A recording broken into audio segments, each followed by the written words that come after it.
প্রভু আজ আমাদেরকে লুক লিখিত সুসমাচার 22 অধ্যায় শেষ কয়েকটি পদ থেকে শেখার সুযোগ দিয়েছেন।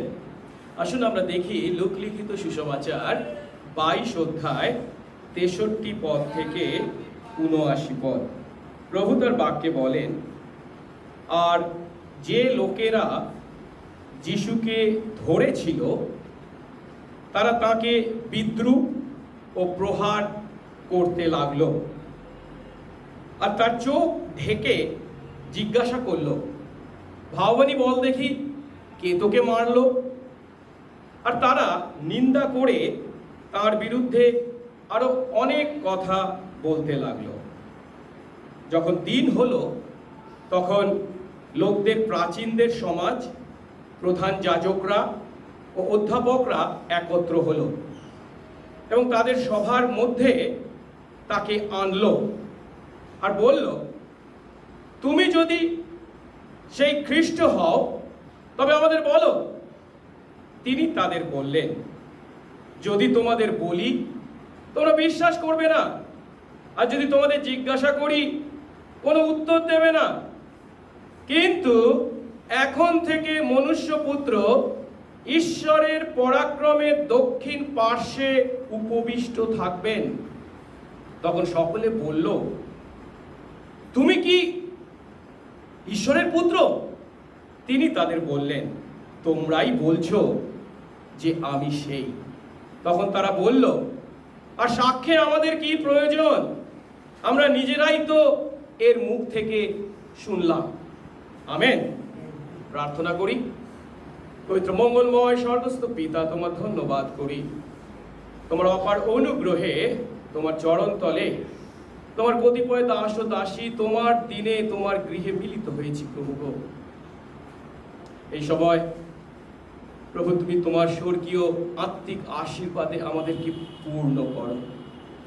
প্রভু আমাদের চলার পথে যে পাথেও তোমার বাক্য, আমাদের জীবন পথের আলোক যে তোমার বাক্য, সে বাক্য অধ্যয়ন করবার এবং তোমার বাক্য থেকে তোমার ইচ্ছা উপলব্ধি করবার যে সুযোগ এই বিশ্বাসী সন্তান আমাদেরকে তুমি দিয়েছ প্রভু গো, তা উপভোগ করতে তুমি আমাদেরকে আশীর্বাদ করো। তোমার বাক্যের গভীরে প্রবেশ করতে, সেই বাক্যের মাধ্যমে গভীর সত্য আমাদের জীবনে উপলব্ধি করতে এবং তোমার সেই বাক্যের সত্যের উপর দাঁড়িয়ে আমাদের জীবন যাপন করতে তুমি আমাদেরকে আশীর্বাদ করো। দয়া করো প্রভু। এই দুর্বল তোমার দাসকে তুমি যখন তোমার বাক্য প্রচারের জন্য সুযোগ দিয়েছ প্রভু, তার নিজের শক্তিতে নয়, তোমার আত্মার শক্তিতে তাকে পূর্ণ করো। তুমি যা বলতে চাও তুমি তাকে ব্যবহার করো। তোমার কথা বিশ্বাসীদেরকে বলতে সাহায্য করো, যেন বক্তা শ্রোতা আমরা সকলে তোমার বাক্যের আশীর্বাদে পরিপূর্ণ হই। তোমার আত্মায় পরিপূর্ণ আমরা তোমার বাক্যের পূর্ণতার দ্বারা তোমার গৌরবার্থে জীবনযাপন করি। সঙ্গে সঙ্গে থাকো, যিশু নামে এই প্রার্থনা চাই, আমেন। আমরা বসবো।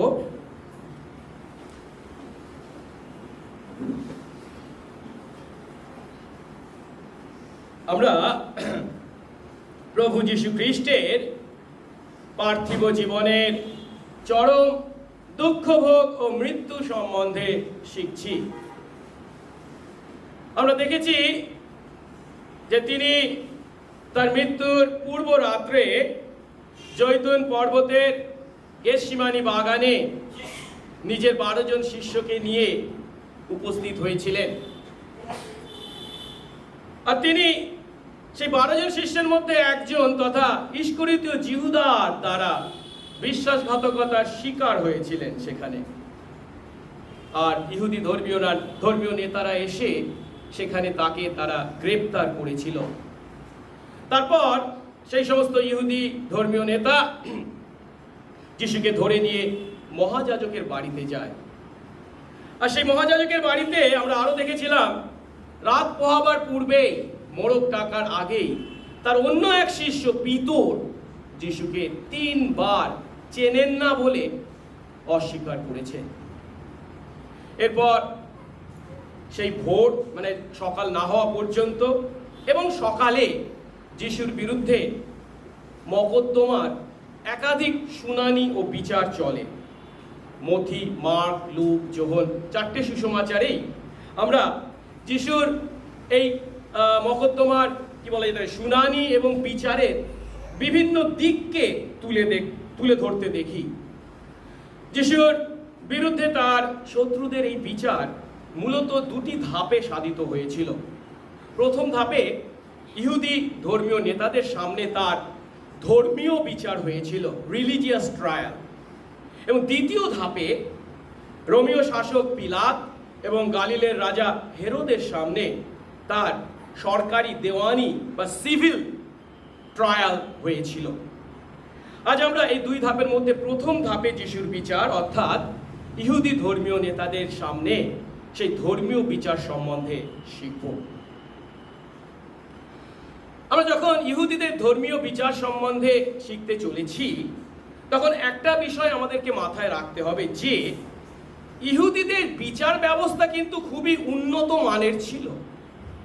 কারণ তারা এই ইসরায়েলিরা মোশির মাধ্যমে ঈশ্বরের কাছ থেকে তাদের বিচার ব্যবস্থার বিভিন্ন বিধান লাভ করেছিল, যা তারা বিশ্বস্তভাবে পালন করতে বাধ্য ছিল। আমরা এখন আমাদের মণ্ডলীতে প্রাত্যহিক সকালের আরাধনায় 2য় বিবরণ পুস্তক থেকে অধ্যয়ন করছি।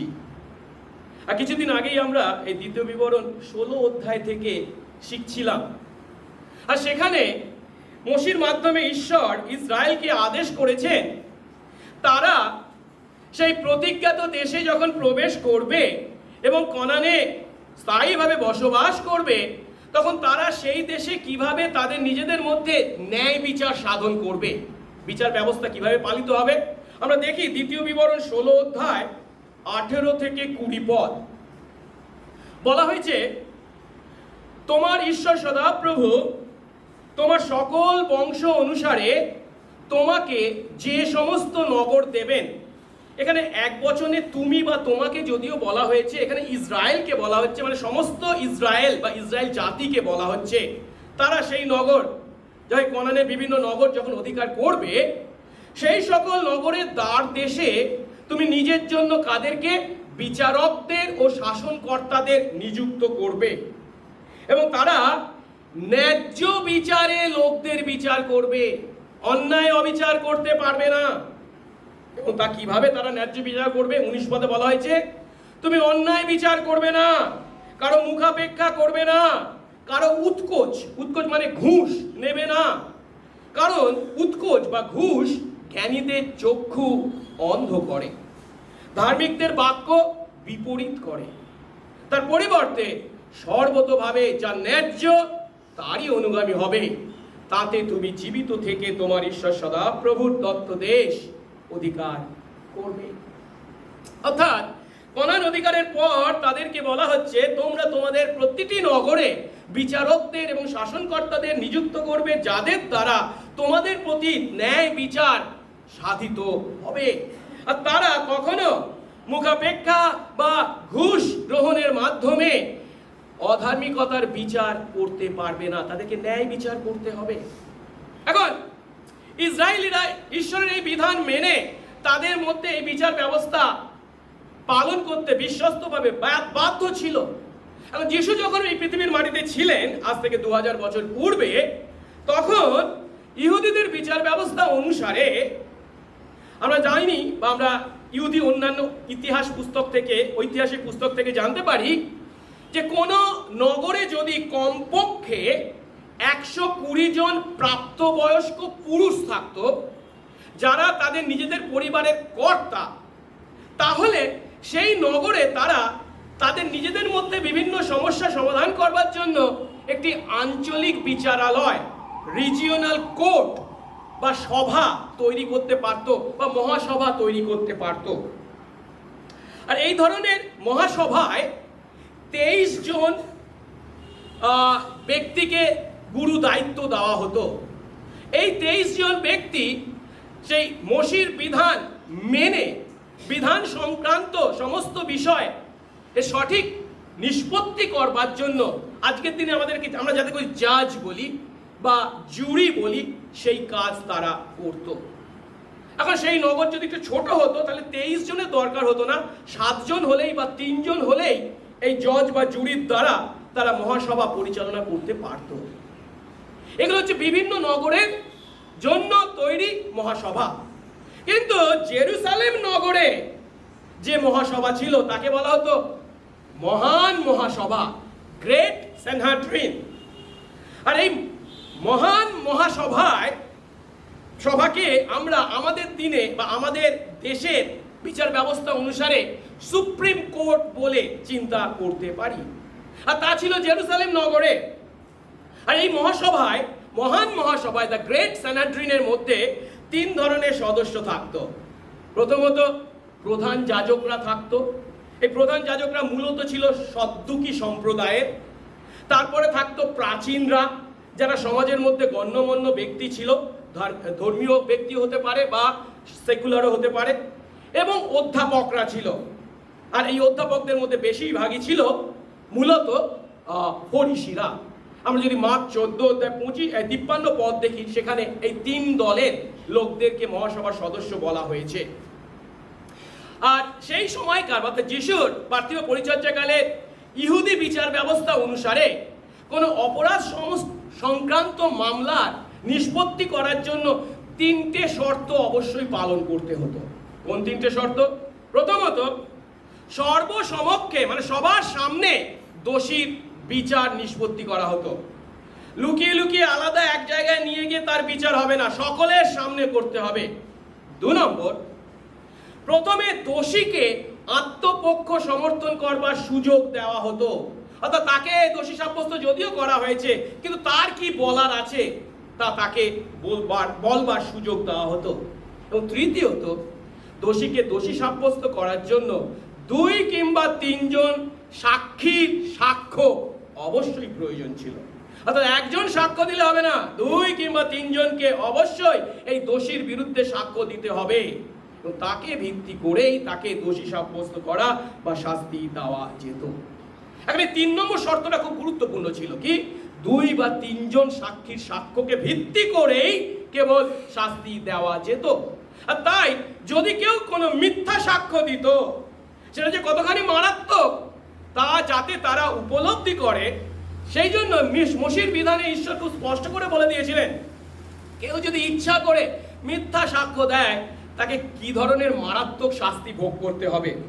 আমরা যদি দেখি ওই 2 বিবরণ 19 অধ্যায় 16 থেকে 19 পদ, সেখানে বলা হয়েছে, কোনো অন্যায় সাক্ষী মানে মিথ্যাবাদী সাক্ষী যদি কারোর বিরুদ্ধে ওঠে এবং তার বিষয় অন্যায় কাজের সাক্ষ্য দেয়, তবে সেই বাদী ও প্রতিবাদী উভয়ে সদাপ্রভুর সামনে সেই সময়কার যাজকদের ও বিচারকদের সামনে দাঁড়াবে। পরে বিচারকরা সযত্নে অনুসন্ধান করবে, আর দেখো সেই সাক্ষী যদি মিথ্যা সাক্ষী হয় ও তার ভাইয়ের বিরুদ্ধে মিথ্যা সাক্ষ্য দিয়ে থাকে, তবে সে তার ভাইয়ের প্রতি যেরূপ করতে কল্পনা করেছিল তার প্রতি তোমরা সেই রূপ করবে। এই রূপে তুমি তোমার মধ্য থেকে দুষ্টাচার লোপ করবে। অর্থাৎ আমি ওর বিরুদ্ধে মিথ্যা সাক্ষ্য দিয়ে ওকে মৃত্যুদণ্ডে দণ্ডিত করব বলে যদি কেউ মতলব এঁটে থাকে এবং পরে তার সেই মিথ্যা সাক্ষ্য প্রমাণিত হয়, তাহলে তাকে মৃত্যুদণ্ড দেওয়া হবে যে মিথ্যা সাক্ষ্য দেওয়া দিয়েছে। এখন এই ধরনের উন্নত মানের বিচার ব্যবস্থার মধ্যে, ইহুদি বিচার ব্যবস্থার মধ্যে সেই ইহুদি ধর্মীয় বিচার অনুসারে যিশুর বিচার করার কথা। এখন জেরুসালেমের সেই মহাসভা বা মহান মহাসভা, যা ইহুদিদের সুপ্রিম কোর্ট, তা কিন্তু যিশুর বিচার করার সময় এই সমস্ত শর্ত পালনের ভার ধারেনি। অর্থাৎ এই সমস্ত শর্ত পালন করে তারা যিশুর বিচার করেনি, তার পরিবর্তে তারা বিচারের নামে মিথ্যা বিচার বা প্রহসন চালিয়েছে। কেন? যিশুর বিচার করার আগেই বিচারকের আসনে যারা বসে আছেন তারা এই বিচারের কি রায় হবে তা ঠিক করে রেখেছেন। তারা অলরেডি ঠিক করে রেখেছেন যিশুকে দোষী সাব্যস্ত করতেই হবে, এবং তাকে মৃত্যুদণ্ডে দণ্ডিত করতে হবে। এ বিষয়ে তারা দৃঢ় প্রতিজ্ঞ। এখন যেহেতু বিচার করার আগেই বিচারের রায় তারা ঠিক করে রেখেছে যে যিশুকে দোষী সাব্যস্ত করতেই হবে এবং শুধু দোষী সাব্যস্ত নয়, মৃত্যুদণ্ডে দণ্ডিত করতে হবে, তাই তাদের সেই ইচ্ছা, তাদের সেই লক্ষ্য পূর্ণ করবার জন্য তাদের ইহুদি উন্নত মানের বিচার ব্যবস্থাকে সম্পূর্ণ উল্টে দিয়ে, তার কোনো ধার না ধরে সেই সমস্ত আইন ভেঙে যিশুর বিরুদ্ধে ধর্মীয় বিচার চালিয়েছে। তারা কি কি আইন ভেঙেছিল অনেক কিছু বলা যেতে পারে, তাদের মধ্যে আমি চারটের কথা উল্লেখ করছি। প্রথমত, যিশুর বিরুদ্ধে তাদের সেই ধর্মীয় বিচার যদিও সর্বসমক্ষে করার কথা তথা জেরুজালেম মন্দিরের সেই নির্দিষ্ট কক্ষে করার কথা, সেখানে তারা না করে কোথায় করছে? মহাযাজকের বাড়িতে, গোপনে, আলাদাভাবে, সকলের দৃষ্টি এড়িয়ে তারা নিজেদের মধ্যে।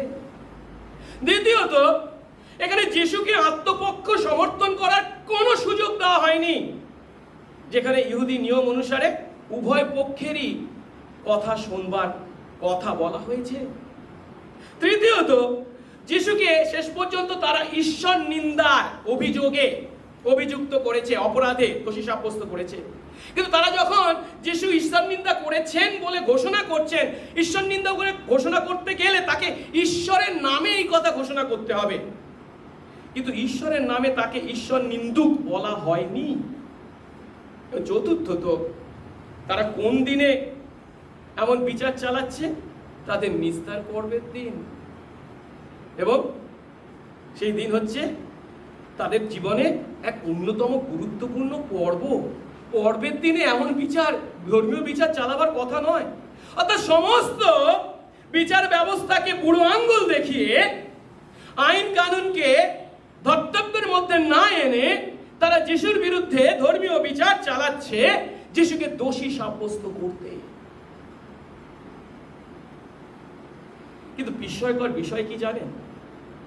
তারা যদিও সমস্ত আইন ভেঙে ফেলে, তারা বিচার ব্যবস্থাকে বুড়ো আঙ্গুল দেখিয়ে যিশুকে দোষী সাব্যস্ত করতে চলেছেন, তবুও কিন্তু ঈশ্বর তার মধ্যেও তার সার্বভৌমত্বে, তার ইচ্ছা ও পরিকল্পনায় পূর্ণ করে চলেছেন। ঈশ্বর যদি তাদেরকে অনুমতি না দিতেন, তারা এই বিচারের নামে প্রহসন চালাতে পারতো না। ঈশ্বর তাদেরকে তা করতে অনুমতি দিয়েছেন কেন জানেন? যদিও বিচারের নামে প্রহসন, কিন্তু তার মধ্যে থেকেও তিনি আমাদের কাছে, তার সন্তান আমাদের কাছে যিশু কে, যিশুর সত্য পরিচয় কি তা তুলে ধরেছে। আজ আমরা যিশুর এই ধর্মীয় বিচারের মাধ্যমে ঈশ্বর কিভাবে যিশুর সত্য পরিচয় অর্থাৎ যিশু কে আমাদের কাছে তুলে ধরেছেন, তা আমরা এই লুক 22 অধ্যায় 63 থেকে 71 পদের মাধ্যমে উপলব্ধি করব দুটি ধাপে। প্রথম ধাপে আমরা দেখব যিশুর সত্য পরিচয় হলো তিনি উপহাস ও নিন্দার পাত্র। এটাই যিশুর সত্য পরিচয়। কেন? যার আসার কথা সেই প্রতিজ্ঞাত মসীহ, যার কথা ভাওবাদীদের মাধ্যমে বছরের পর বছর আগে ঈশ্বর ঘোষণা করেছেন, তাকে ঈশ্বরের দুঃখ ভোগকারী দাস হতে হবে। তিনি সেই দুঃখ ভোগকারী দাস, তাই তিনি সেদিন উপহাস ও নিন্দার পাত্র হয়েছেন। যিশু তার আত্মপরিচয় আমাদের কাছে উপস্থিত করছেন। দ্বিতীয় ধাপে আমরা দেখব তাকে ঈশ্বর নিন্দার অপরাধে দোষী সাব্যস্ত করা হয়েছে। তিনি ঈশ্বর নিন্দা করছেন বলে তাকে অভিযুক্ত করা হয়েছে। কিন্তু আমরা কি জানি ঈশ্বর নিন্দা কথার অর্থ কি? সামান্য মানুষ হয়েও যদি কেউ নিজেকে ঈশ্বর বলে দাবি করে, সেটাকে বলে ঈশ্বর নিন্দা, ব্লাসফেমি। সত্য হলো যিশু ঈশ্বর নিন্দা করেননি, কারণ তিনি মানুষ হয়ে নিজেকে ঈশ্বর বলে দাবি করেননি, কারণ তিনি ঈশ্বর। আর তাই তিনি কে তা স্পষ্ট করে তাদের চোখে আঙ্গুল দিয়ে এই বিচারের মাধ্যমে দেখিয়ে দিয়েছেন। আজ তা আমরা দেখতে চলেছি তিনি কে, তার পরিচয়।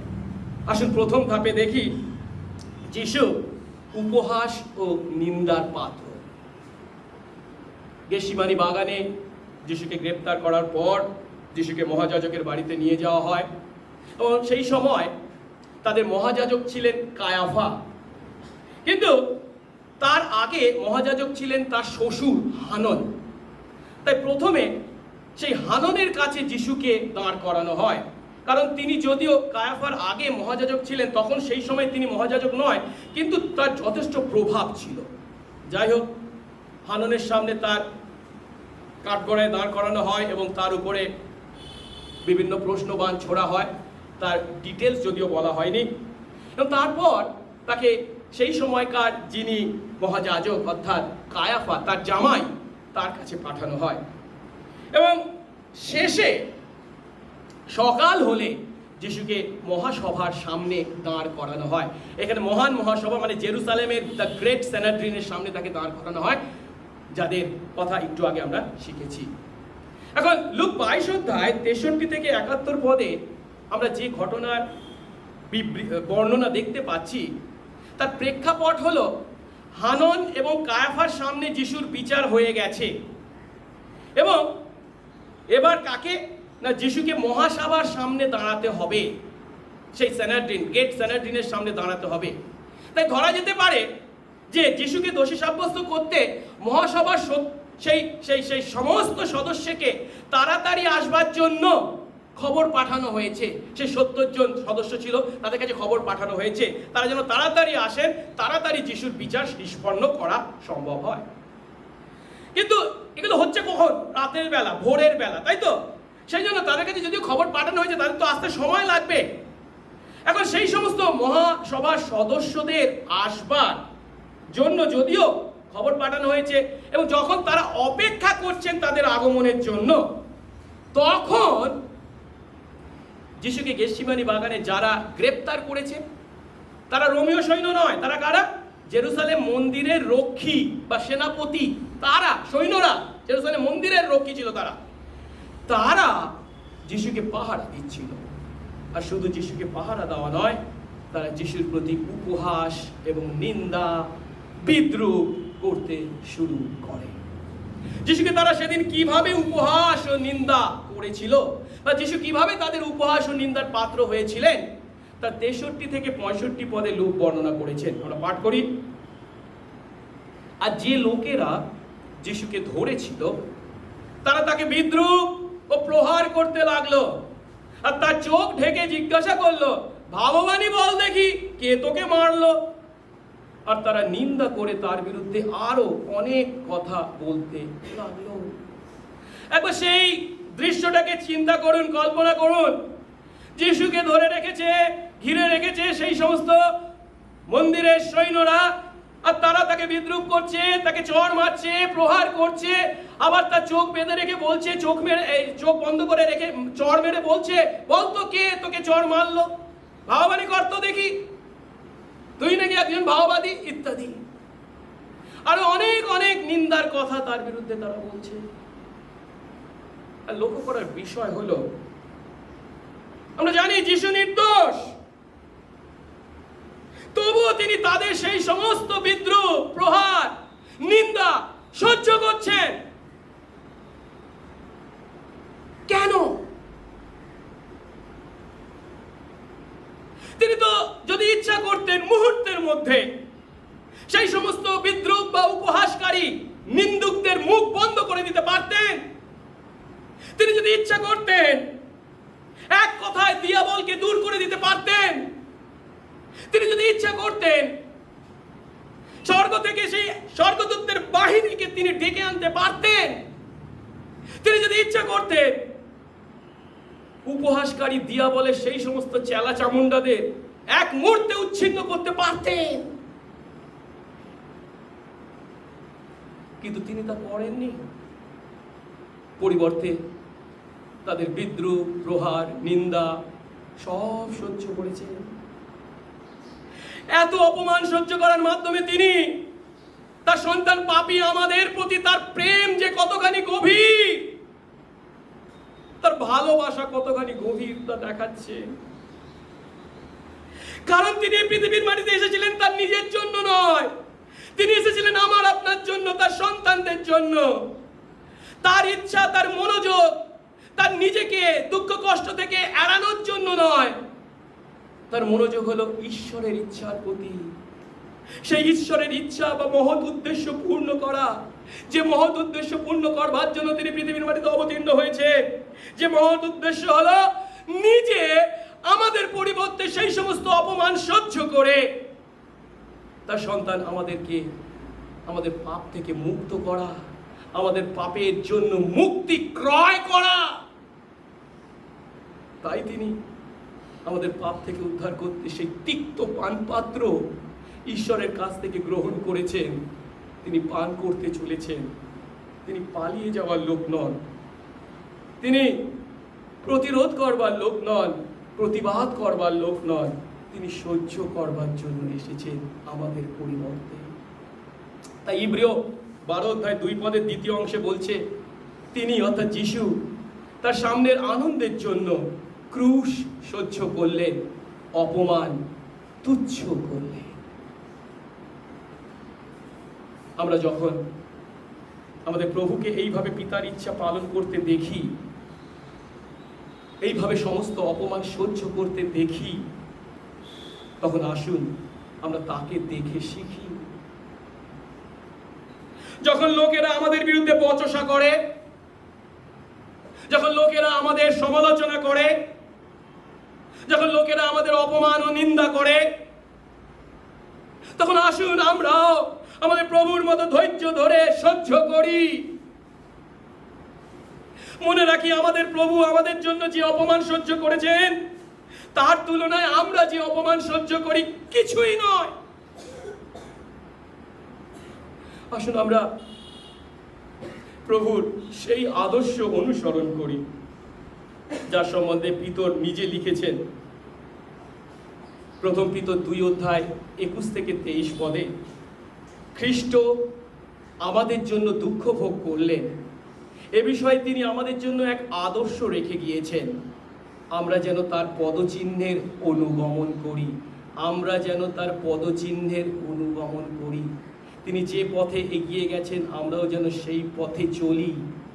তিনি পাপ করেননি, তার মুখে কোনো ছল ছিল না। তিনি নিন্দিত হলে প্রতিনিন্দা করতেন না, দুঃখ ভোগকালে তর্জন করতেন না। কিন্তু যিনি ন্যায় বিচার করেন, তার উপর ভার রাখলেন। অর্থাৎ পিতা ঈশ্বর যিনি ন্যায় বিচার করেন, তার উপর তিনি আস্থা রেখেছেন। এইভাবে সেদিন তার সন্তান আমাদের পরিবর্তে সেই সমস্ত উপহাস ও নিন্দার পাত্র হয়ে যিশু আমাদের কাছে প্রদর্শন করেছেন তিনি কে। তিনি আমাদের প্রায়শ্চিত্তকারী প্রভু, আমাদের পাপের প্রায়শ্চিত্তকারী প্রভু। আর তাই তিনি সেদিন উপহাস ও নিন্দার পাত্র হয়ে যেসাইয় 53 অধ্যায়ে যে দুঃখ ভোগকারী ঈশ্বরের দাসকে বর্ণনা করা হয়েছে, সেই ঈশ্বরের দুঃখ ভোগকারী দাস হিসাবে তিনি নিজেকে আমাদের কাছে তুলে ধরেছেন। যে যেসাইয় 53 অধ্যায় 3 পদে বলা হয়েছে, তার সম্বন্ধে ভাবাবাণী করা হচ্ছে, তিনি অবজ্ঞাত ও ত্যায্য, ব্যথার পাত্র ও যাতনা পরিচিত হইলেন।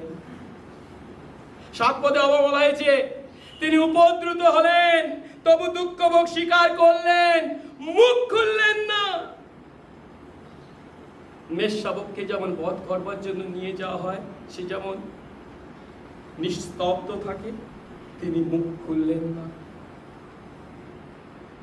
হ্যাঁ, যিশুই সেই প্রতিজ্ঞাত প্রভু মসীহ, সেই দুঃখ ভোগকারী দাস, যিনি পৃথিবীর মাটিতে অবতীর্ণ হয়েছিলেন আমার আপনার পরিবর্তে সেই দুঃখ, সেই মৃত্যু ভোগ করতে, আমার আপনার পাপের প্রায়শ্চিত্ত করতে। আসুন এবারে দ্বিতীয় ধাপে আমরা দেখি, তাকে যখন ঈশ্বর নিন্দার অপরাধে দোষী সাব্যস্ত করা হয়েছে, তার মাধ্যমেও যিশু কে, তিনি তার সেই পরিচয় আমাদের কাছে তুলে ধরেছেন। হ্যাঁ, তিনি সেই ব্যক্তি যাকে ইহুদি ধর্মীয় নেতারা ঈশ্বর নিন্দার অপরাধে দোষী সাব্যস্ত করেছিল। কিন্তু ঈশ্বর তার সার্বভৌমত্বে যিশুকে এইভাবে দোষী সাব্যস্ত হতে দিয়েছেন এবং এইভাবে দোষী সাব্যস্ত হওয়ার প্রক্রিয়াকে তিনি ব্যবহার করে যিশুর সত্য পরিচয় আমাদের কাছে তুলে ধরেছেন। আসুন 66 পদ দেখি।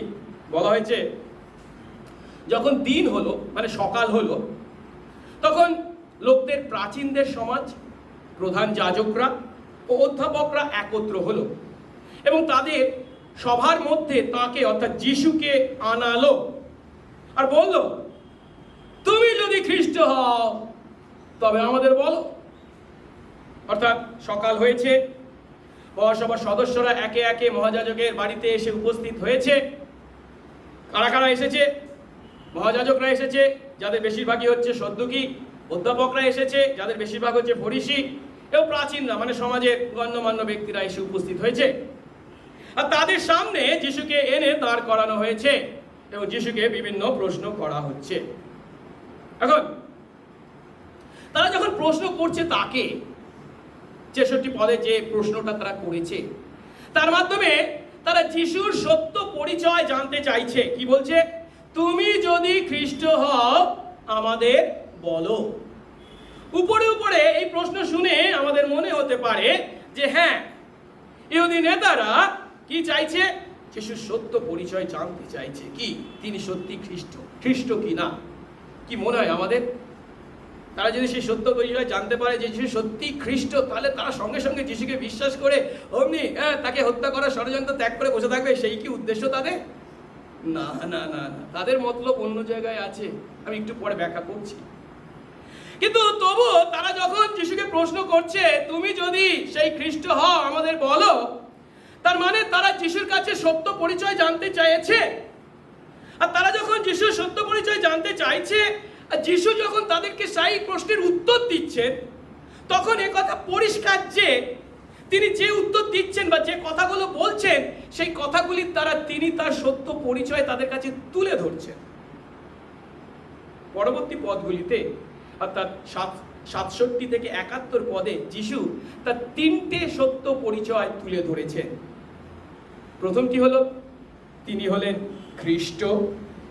খ্রিস্ট কথার অর্থ কি আমি একটু পরে ব্যাখ্যা করছি। দ্বিতীয়ত, তিনি হলেন মনুষ্য পুত্র। মনুষ্য পুত্র কথার অর্থ কি আমি ব্যাখ্যা করব। এবং তিনি হলেন ঈশ্বরের পুত্র।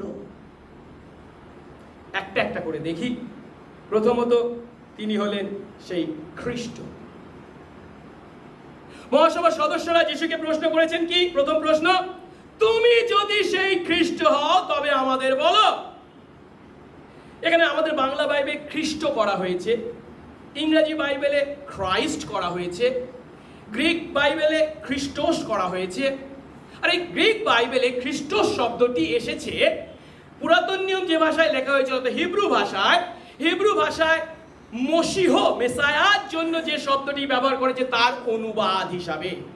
পুরাতন নিয়মেও যখন যেখানে এই মসিহ শব্দ ছিল, পুরাতন নিয়মের যে গ্রিক অনুবাদ হয়েছিল, যেটা সেপচুয়াজিন্ট বলা হয়, সেখানে সবসময় এই খ্রিস্ট শব্দকে ব্যবহার করা হয়েছে। মানে সহজ কথায়, খ্রিস্ট হচ্ছে নতুন নিয়মে যাকে খ্রিস্ট বলা হয়েছে, পুরাতন নিয়মে তাকে কোন কথা বলা হয়েছে হিব্রু ভাষায়?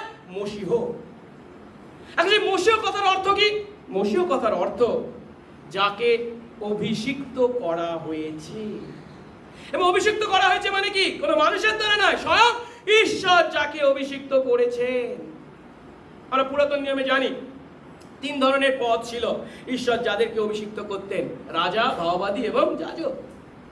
এখন সেই সমস্ত অভিষিক্তদের ন্যায় ঈশ্বর একজন অভিষিক্তকে এর আগে থেকেই প্রতিজ্ঞা করেছেন যার আগমনের জন্য। আর এখানে সেই প্রতিজ্ঞাত খ্রিস্ট বা মসিহের আগমনের জন্য ইসরায়েলিরা যেহেতু অপেক্ষা করছিল, তাই যিশুকে তারা প্রশ্ন করছে, তুমি যদি সেই খ্রিস্ট হও আমাদের বলো। আমরা যদি 4টে সুসমাচার মথি, মার্ক, লুক, যোহন পাঠ করি, দেখতে পাই 54 বার এই খ্রিস্ট শব্দটি যিশুর প্রতি ব্যবহার করা হয়েছে।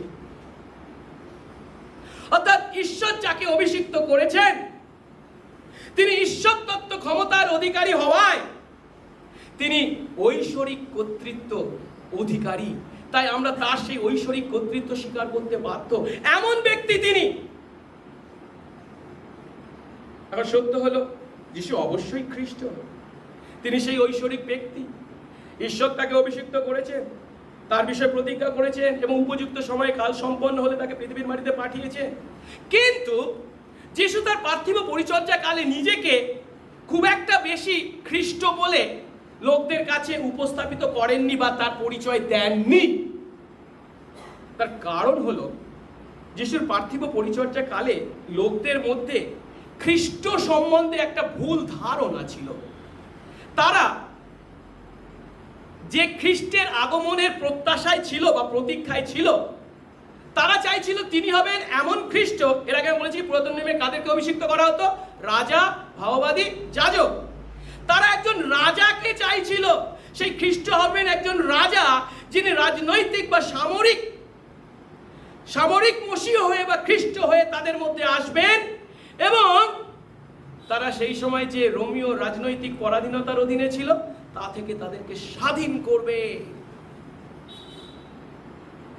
অর্থাৎ যিশু ভালো করেই জানতেন যে এই খ্রিস্ট নাম বা উপাধি যদি তিনি নিজের প্রতি প্রয়োগ করেন, তাহলে লোকেরা খ্রিস্ট সম্বন্ধে যে ভুল ধারণার অধিকারী, সেই ভুল ধারণা থেকেই যিশুকে উপলব্ধি করতে চেষ্টা করবে। ও ইনি সেই রাজনৈতিক সামরিক সেই খ্রিস্ট মসীহ, যিনি আমাদেরকে রোমীয়দের পরাধীনতা থেকে উদ্ধার করতে এসেছেন। শুধু তাই নয়, সেই ভুল চিন্তা মসীহর মধ্যে আরেকটা বিষয় লুকিয়ে ছিল। কি? তিনি আসবেন কিসের জন্য? রোমীয় স্বাধীনতা থেকে বা রোমীয় সাম্রাজ্যের বিরুদ্ধে যুদ্ধ ঘোষণা করতে, রোমীয় সাম্রাজ্যের বিরুদ্ধে বিদ্রোহ করতে তার ইঙ্গিত ছিল।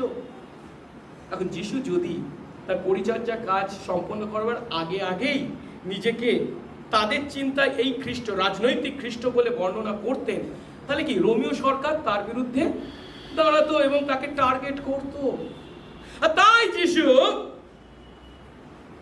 নিজেকে খ্রিস্ট বলে খুব একটা নিজের পরিচয় দেননি। এখন তাই তারা যখন তাকে প্রশ্ন করেছে, আর ষড়যন্ত্রমূলক প্রশ্ন, তুমি যদি খ্রিস্ট হও আমাদেরকে বলো, তার উত্তরে তিনি কি বললেন আমরা দেখি তো 67 এবং 68 পদ।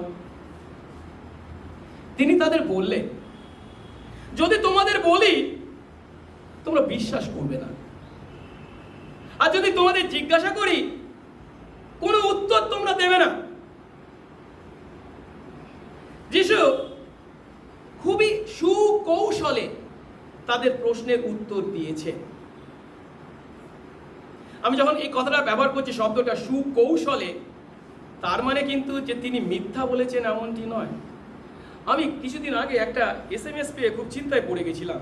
আমাদের ভাই সুদীপ এবারে সেমিস্টার শুরু হওয়ার আগের রোববার আমাকে একটা SMS পাঠিয়ে, স্যার যিশু মিথ্যা কথা বলতে পারেন। আমি তো SMSটা পড়ে অবাক হয়েছে, কি এরকম কথা, কেন, কি ব্যাপার, একে কে আবার কি বললো নাকি। যাই হোক, বিষয়টা অন্য বিষয় ছিল। যিশু কখনো মিথ্যা কথা বলতে পারেন না। এখানে যে তিনি যখন বলছেন যদি তোমাদের বলি তোমরা বিশ্বাস করবে না, তখন তিনি নিজেকে যে খ্রিস্ট বলে অস্বীকার করছেন, যদিও তিনি খ্রিস্ট তা নয়।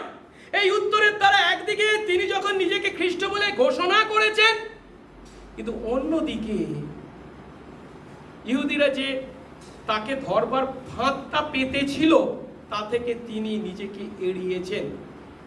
এখন কিভাবে তারা ফাঁদটা পেতেছে? আমি এর আগে কি বলেছি? তাদের চিন্তায় মসীহ হলো একজন কে? রাজনৈতিক বা সামরিক নেতা। সে কি করবে? রোমীয় সাম্রাজ্যের বিরুদ্ধে বিদ্রোহ করবে। এখন তারা যিশুর মুখ থেকে কি বলাতে চাইছে? হ্যাঁ, আমি খ্রিস্ট।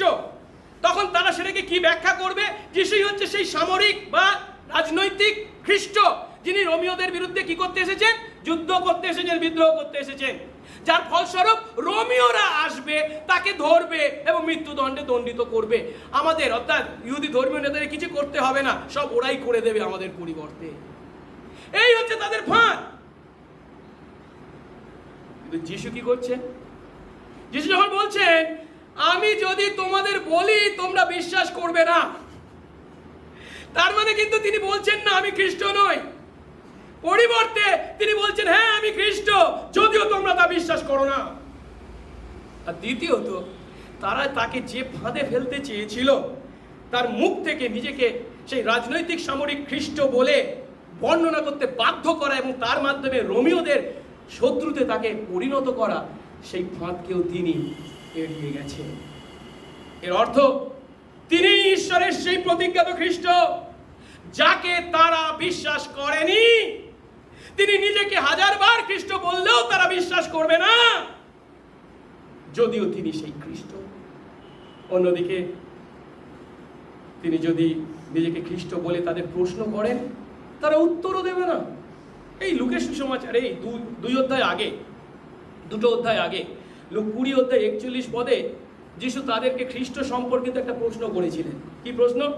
লোকে কিভাবে খ্রিস্টকে দাউদের সন্তান বলে? কেন? দাউদ নিজে বলছেন, আমার প্রভু সদাপ্রভু আমার প্রভুকে বললেন, তুমি আমার কোথায়? দক্ষিণে বসো। মানে পিতা ঈশ্বর কাকে বলছেন? পুত্র যীশু খ্রিস্টকে বলছেন, তুমি আমার কোথায়? দক্ষিণে বসো। সেই যীশু খ্রিস্টকে দাউদ কি বলছেন? প্রভু। যীশু যদি প্রভু হন, তিনি দাউদের সন্তান হন কিভাবে?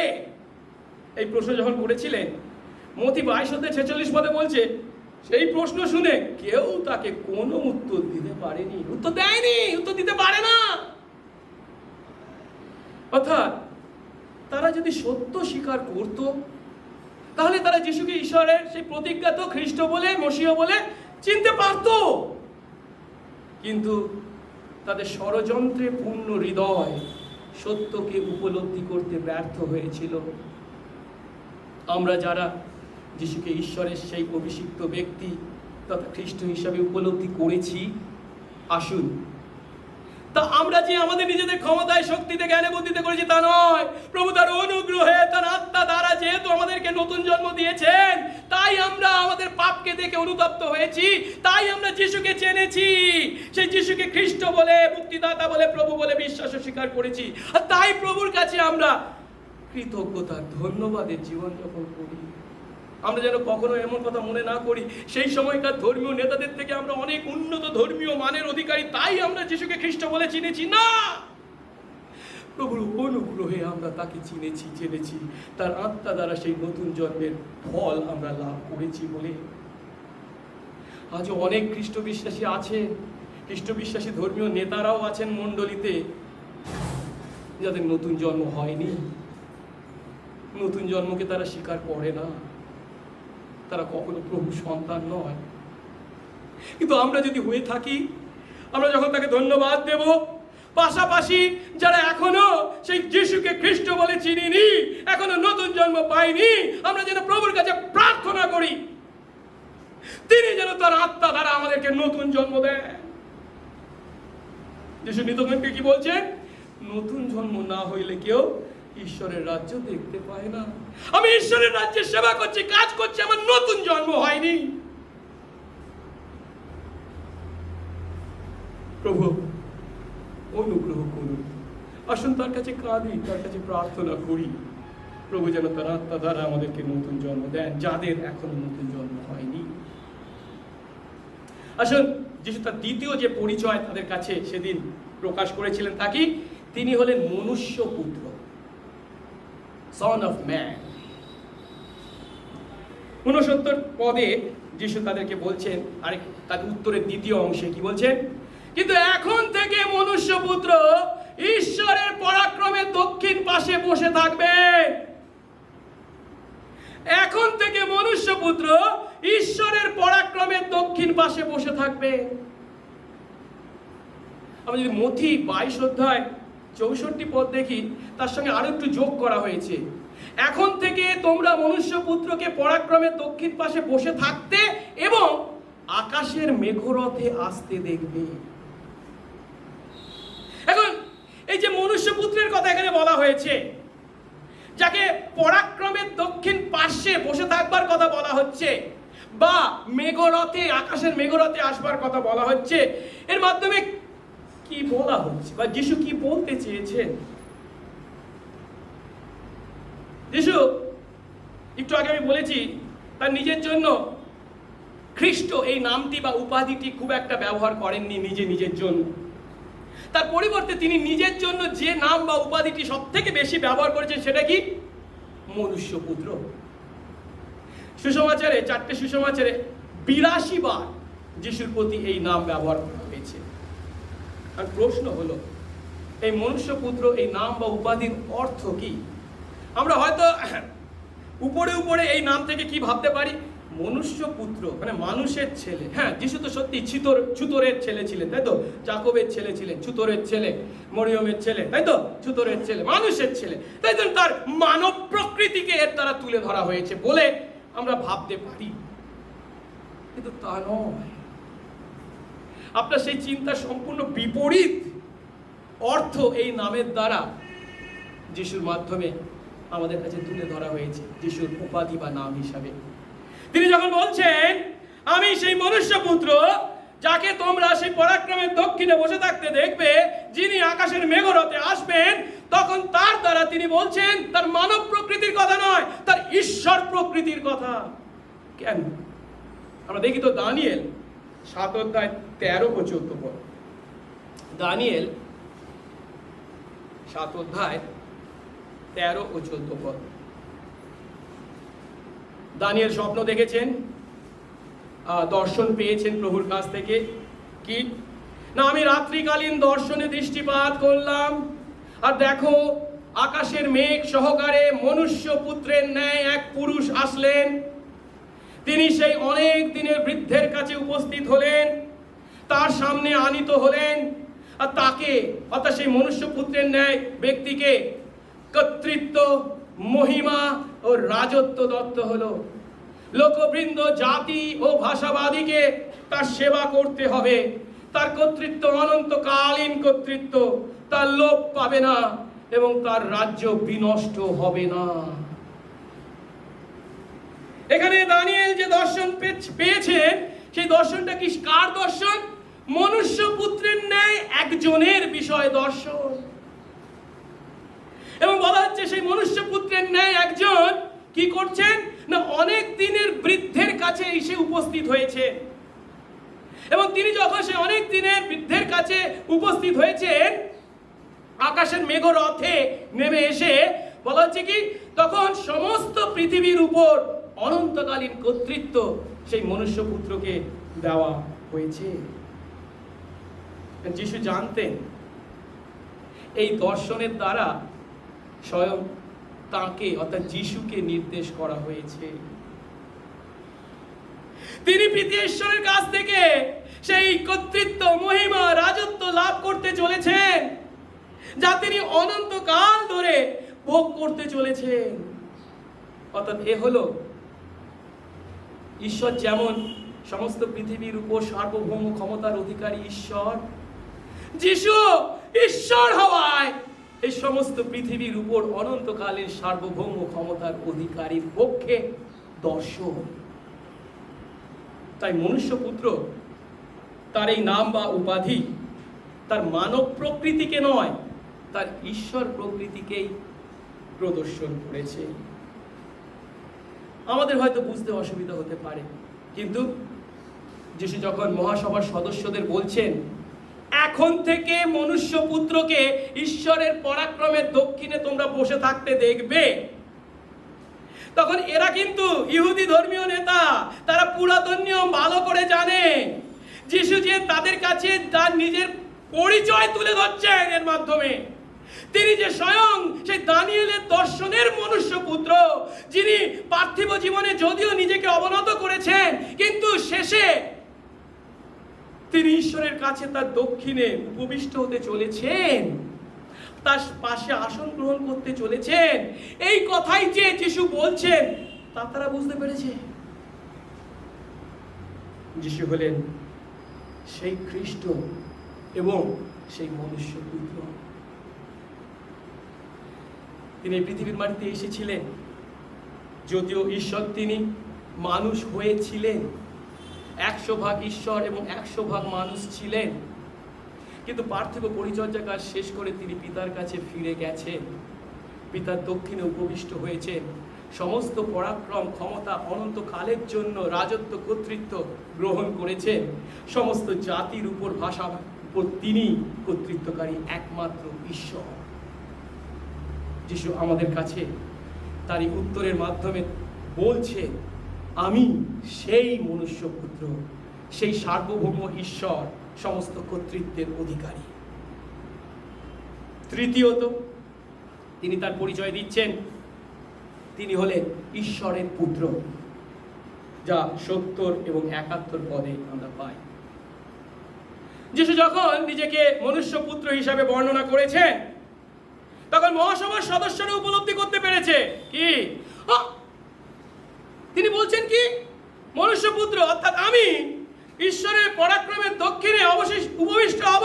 তার মানে তিনি দানিয়েল ভাববাদীর সেই দর্শনকে নিজের প্রতি প্রয়োগ করেছেন, নিজের পরিচয় দিচ্ছেন, যার অর্থ কি তিনি ঈশ্বর, তিনি ঈশ্বরের পুত্র। আর এই কথা যেই তারা শুনেছে তার মুখে সঙ্গে সঙ্গে তারা তাকে প্রশ্ন করছে, কি 70 পদ, তবে তুমি কি ঈশ্বরের পুত্র?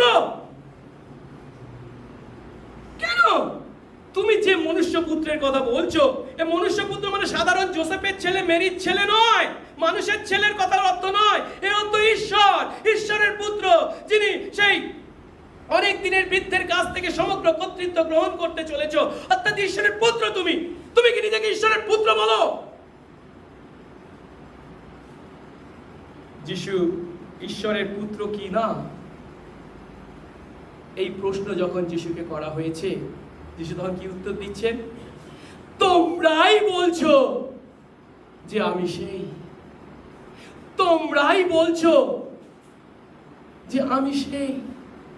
অর্থাৎ যিশুর মুখে এই কথা শুনে আমাদের হয়তো মনে হতে পারে যে যিশু যেন তার উত্তর এড়িয়ে যাচ্ছেন, না না আমি ঈশ্বর পুত্র নই।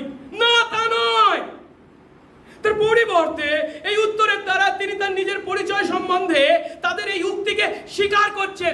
হ্যাঁ, তোমরা যা বলছো আমি সেই, আমি ঈশ্বরের পুত্র। তার এই উত্তরের দ্বারা তিনি বলতে চাইছেন, এ কথা আমি নিজের বিষয় যদিও বলতাম না, কিন্তু তোমরা যেহেতু এ কথা বলেছো তা আমি অস্বীকার করব না। আরেকবার বলছি, এ কথা আমি নিজের বিষয় যদিও বলতাম না, কিন্তু তোমরা যেহেতু এ কথা বলছো আমি তা অস্বীকার করব না। হ্যাঁ, আমি ঈশ্বরের পুত্র। এইভাবে যিশু যখন নিজের বিষয়ে তাদের সেই উক্তিকে মান্যতা দিয়েছেন, নিজেকে ঈশ্বরের পুত্র বলে স্বীকার করেছেন, তখন যিশুর এই কথা তাদের কানে কি ঠেকেছে? ঈশ্বর নিন্দা। ঈশ্বর নিন্দা কথার অর্থ কি? সামান্য মানুষ হয়ে যদি কেউ নিজেকে ঈশ্বর বলে দাবি করে, তখন সেটাকে বলা হয় সে ঈশ্বর নিন্দা করছে, ব্লাসফেমি। এখন যিশু যখন নিজেকে ঈশ্বরের পুত্র বলে স্বীকার করেছেন, তখন তিনি নিজেকে ঈশ্বর বলে দাবি করেছেন। আর এই কথা মহাসভার সদস্যদের কানে কি বলে মনে হয়েছে? ঈশ্বর নিন্দা ছাড়া আর কিছু নয়। তারা উপলব্ধি করলেন কি যিশুকে মৃত্যুদণ্ডে দণ্ডিত করবার মতো এর থেকে আর ভালো বড় অভিযোগ আর কি থাকতে পারে? একজন সাধারণ মানুষ কিনা নিজেকে কি বলে দাবি করছে? ঈশ্বর বলে দাবি করছে, যা আমাদের ইহুদি শাস্ত্র গ্রন্থ অনুসারে কি ঈশ্বর নিন্দা এবং তার শাস্তি কি? মৃত্যুদণ্ড। তাই 71 পদে তারা কি বলছে? তখন তারা বলল, আর সাক্ষ্যে আমাদের কি প্রয়োজন? আমরা তো সাক্ষ্য পেয়ে গেছি, এর বিরুদ্ধে খাড়া করবার মতো অভিযোগ তো পেয়ে গেছি, একে অপরাধে শাস্তি করার মতো পেয়ে গেছি। আমরা নিজেরাই তো এর মুখ থেকে শুনলাম এ নিজেকে ঈশ্বরের পুত্র বলছে।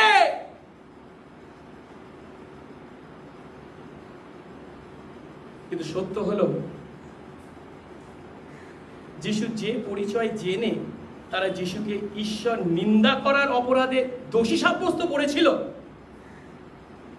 সেটাই হলো যিশুর সত্য পরিচয়। কারণ তিনি সত্যি ঈশ্বরের পুত্র, তিনি স্বয়ং তৃতীয় ঈশ্বরের দ্বিতীয় ব্যক্তি।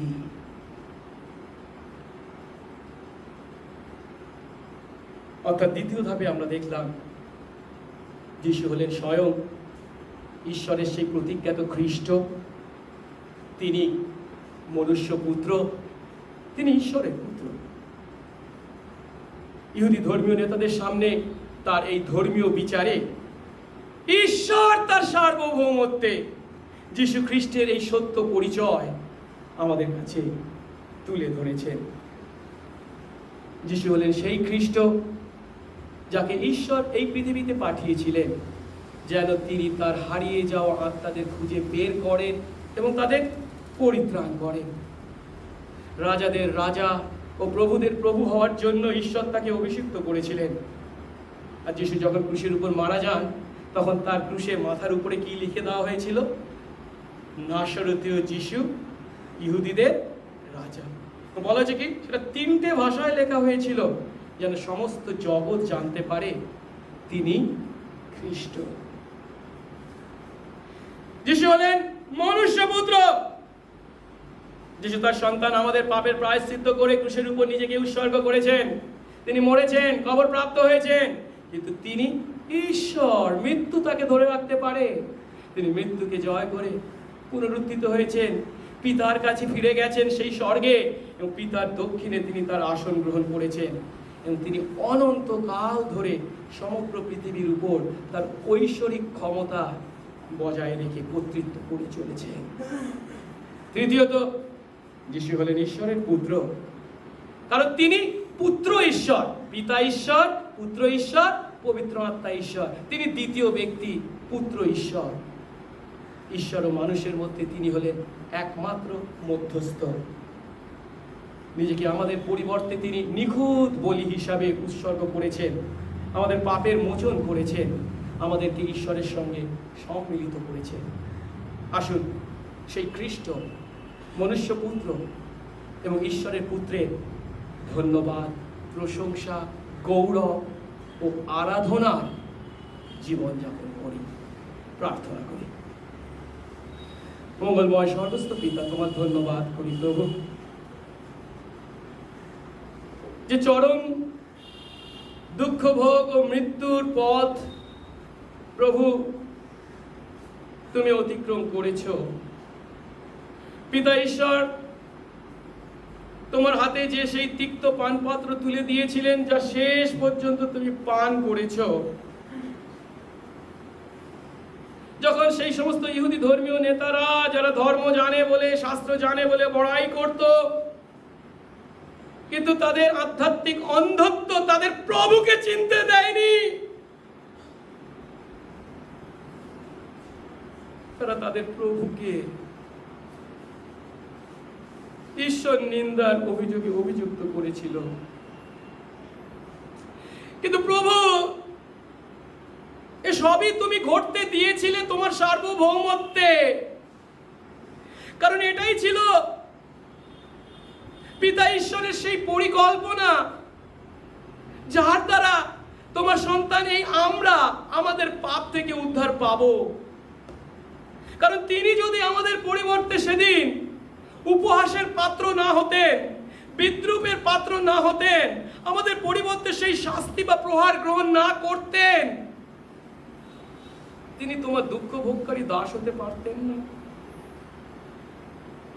তাদের সেই ধর্মীয় বিচারে দাঁড়িয়ে তাদের প্রশ্নের উত্তরের মাধ্যমে তিনি ঘোষণা করলেন তিনি খ্রিস্ট, তিনি মনুষ্য পুত্র, তিনি ঈশ্বরের পুত্র। আজ প্রভু, সেই তোমাতে, যীশু খ্রিস্ট তোমাতে বিশ্বাসে আমরা যে তোমার সন্তান হয়েছি, এই যে কত বড় আশীর্বাদ,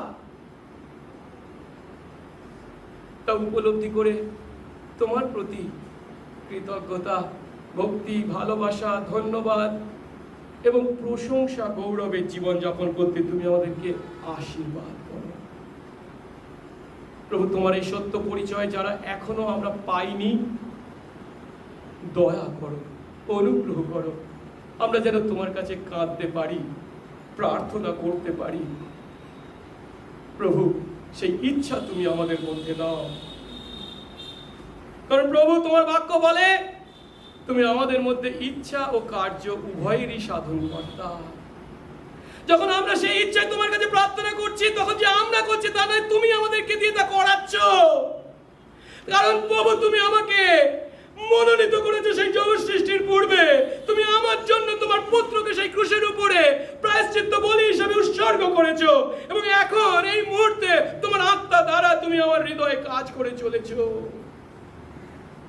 করো, আশীর্বাদ করো। তোমার পুত্র যিশুকে খ্রিস্ট হিসাবে, মনুষ্য পুত্র হিসাবে এবং ঈশ্বরের পুত্র হিসাবে স্বীকার, গ্রহণ ও বিশ্বাস করতে আমাদের প্রত্যেককে আশীর্বাদ করো। সঙ্গে সঙ্গে থাকো, যিশু নামে এই প্রার্থনা চাই, আমেন।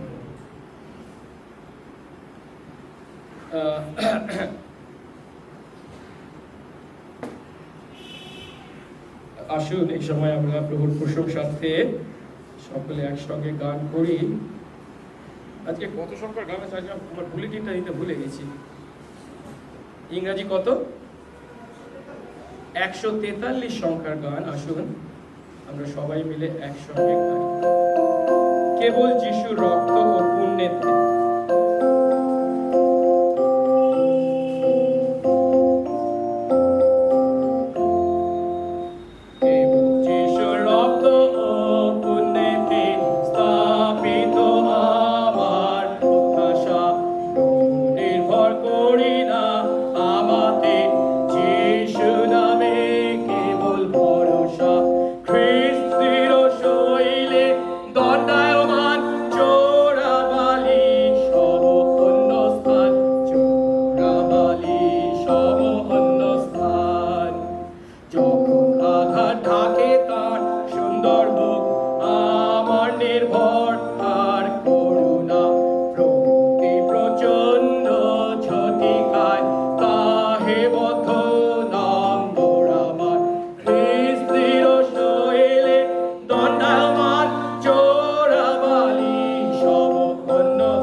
প্রভু তোমার ধন্যবাদ করি যে প্রভু তোমার সন্তান আমাদেরকে ভালোবেসে তুমি তোমার নিজের পুত্রকে পর্যন্ত উৎসর্গ করতে দ্বিধা করনি।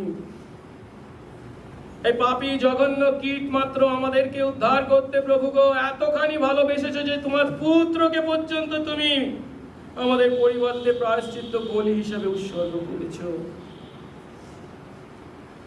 তার সেই উৎসর্গীকৃত প্রায়শ্চিত্ত বলির মাধ্যমে প্রভু তোমার অনুগ্রহে তোমার আত্মার দ্বারা সাধিত কার্যের ফলস্বরূপ আমরা যে আমাদের পাপের জন্য অনুতপ্ত হয়ে তোমাকে সেই যিশুকে বিশ্বাস করে তোমার সন্তান হয়েছি, তাই তোমার ধন্যবাদ করি। সেই যিশুকে প্রভু গো তোমার সেই দুঃখ ভাবকারী দাস হিসাবে, তোমার সেই প্রতিজ্ঞাত খ্রিস্ট হিসাবে, দানিয়েলের দর্শনের সেই মনুষ্য পুত্র হিসাবে এবং তৃতীয় ঈশ্বরের দ্বিতীয় ব্যক্তি তথা ঈশ্বর পুত্র হিসাবে উপলব্ধি করবার, বিশ্বাস করবার যে সুযোগ তুমি আমাদেরকে দিয়েছো, তাই তোমার ধন্যবাদ করি। প্রভু এখনো এই সত্য জানে না অনেক মানুষ আমাদের চারপাশে আছে, আমরা যেন তাদের কাছে এই সত্য পৌঁছে দিতে পারি। প্রভু তাদের জন্য প্রার্থনা করতে পারি। আমাদেরকে তুমি ব্যবহার করো, সঙ্গে সঙ্গে থাকো। আমাদের প্রতি তোমার সমস্ত আশীর্বাদকে স্মরণ করে যে ধন্যবাদ ও কৃতজ্ঞতার দান উপহার তোমার কাছে এনেছি, দশমাংশের দান বা ধন্যবাদের দান বা রবিবারের দান, প্রভু তুমি গ্রহণ করো। তোমার রাজ্য ধার্মিকতার কাছে ব্যবহার করো। তুমি উচ্চীকৃত গৌরবান্বিত হও। যিশু নামে এই প্রার্থনা চাই, আমেন। এক্ষণে আমাদের একমাত্র ত্রাণকর্তা প্রভু যীশু খ্রিস্টের অনুগ্রহ, পিতা ঈশ্বরের অসীম প্রেম, পবিত্র আত্মার শান্তি, সহভাগিতা ও আনন্দ বিশ্বাসী আমাদের প্রতি এবং এই অঞ্চলে প্রভুর মনোনীত প্রত্যেকটি আত্মার প্রতি এখন থেকে অনন্তকাল পর্যন্ত বিরাজিত।